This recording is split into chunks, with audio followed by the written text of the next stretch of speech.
महादेव। शिव के जन्म के बारे में हिंदू पौराणिक कथाओं में विभिन्न किंवदंतियां हैं। यहाँ एक सामान्य कहानी दी जा रही है। भगवान शिव की उत्पत्ति की कथा बहुत पुरानी और रहस्यमय है।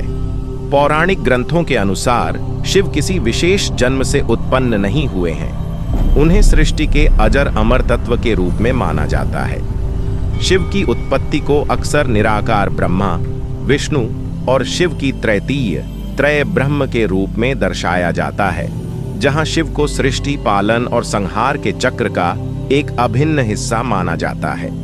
शिव की उत्पत्ति का एक प्रमुख वर्णन यह है कि वे अलख निरंजन के रूप में प्रकट हुए। उन्हें सृष्टि के काल से पहले से ही मान्यता प्राप्त है और वे सृष्टि के सभी गुणों और तत्वों के साथ घनिष्ठ रूप से जुड़े हुए हैं। इस प्रकार शिव की उत्पत्ति को निराकार और अनंत रूप में देखा जाता है, जो सभी सृष्टियों का मूल और अंत है। भगवान शिव के बारे में कई महत्वपूर्ण बातें शामिल हैं। यहाँ उन बिंदुओं को विस्तार से समझाया गया है। ब्रह्मा, विष्णु और महेश से ब्रह्मांड का निर्माण।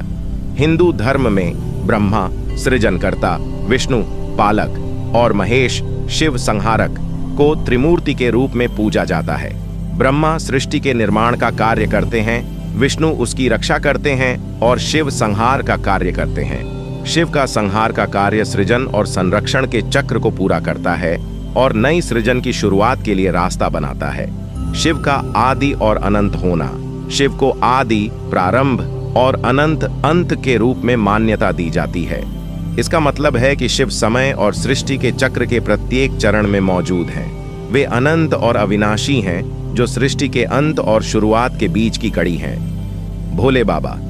भगवान शिव को भोले बाबा के नाम से भी जाना जाता है, जिसका अर्थ है सादा भगवान या निर्दोष भगवान। यह नाम उनकी सरलता और भक्तों के प्रति उनकी दयालुता को दर्शाता है। शिव भक्तों की इच्छाओं को पूरा करने वाले और उनके प्रति हमेशा दयालु होते हैं। सर्वाधिक सुंदर और भयावह। भगवान शिव की सुंदरता और भयानकता दोनों का वर्णन उनके विविध रूपों और गुणों में होता है। वे संहारक भी हैं, लेकिन उनका संहार सृष्टि के नवीनीकरण के लिए आवश्यक होता है।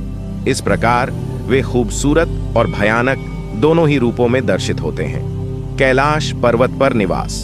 भक्तों के अनुसार भगवान शिव आज भी कैलाश पर्वत पर निवास करते हैं। कैलाश पर्वत एक पवित्र स्थल है जो शिव का घर माना जाता है और इसे अत्यधिक धार्मिक महत्व प्राप्त है। यहाँ शिव अपनी पत्नी पार्वती और उनके बच्चों गणेश और कार्तिकेय के साथ निवास करते हैं। इस प्रकार भगवान शिव का वर्णन उनके विशाल और विविध गुणों को दर्शाता है, जो उन्हें हिंदू धर्म में एक महत्वपूर्ण और पूजनीय देवता बनाते हैं। महादेव जी को भोलेनाथ के नाम से भी जाना जाता है, क्योंकि लोगों का मानना है कि महादेव जी भक्तों की हर प्रार्थना को स्वीकार करते हैं। भारत में 12 ज्योतिर्लिंग हैं, जो विभिन्न राज्यों में स्थित हैं। ये 12 ज्योतिर्लिंग इस प्रकार हैं: 1 सोमनाथ गुजरात में, 2 मल्लिकार्जुन श्रीशैलम आंध्र प्रदेश में, 3 महाकालेश्वर उज्जैन मध्य प्रदेश में, 4 ओमकारेश्वर मध्य प्रदेश में, 5 केदारनाथ हिमालय में, 6 भीमाशंकर महाराष्ट्र में, 7 विश्वनाथ वाराणसी उत्तर प्रदेश में, 8 त्र्यंबकेश्वर महाराष्ट्र में, 9 वैद्यनाथ देवघर झारखंड में, 10 नागेश्वर द्वारका गुजरात में, 11 रामेश्वर रामेश्वरम तमिलनाडु में, 12 घुश्मेश्वर शिविर सवाई माधोपुर जिला राजस्थान में। ये सभी स्थान शिव भक्तों के लिए अत्यंत पवित्र और महत्वपूर्ण माने जाते हैं। अगर आपको यह वीडियो पसंद आए तो कृपया लाइक, शेयर और सब्सक्राइब करें।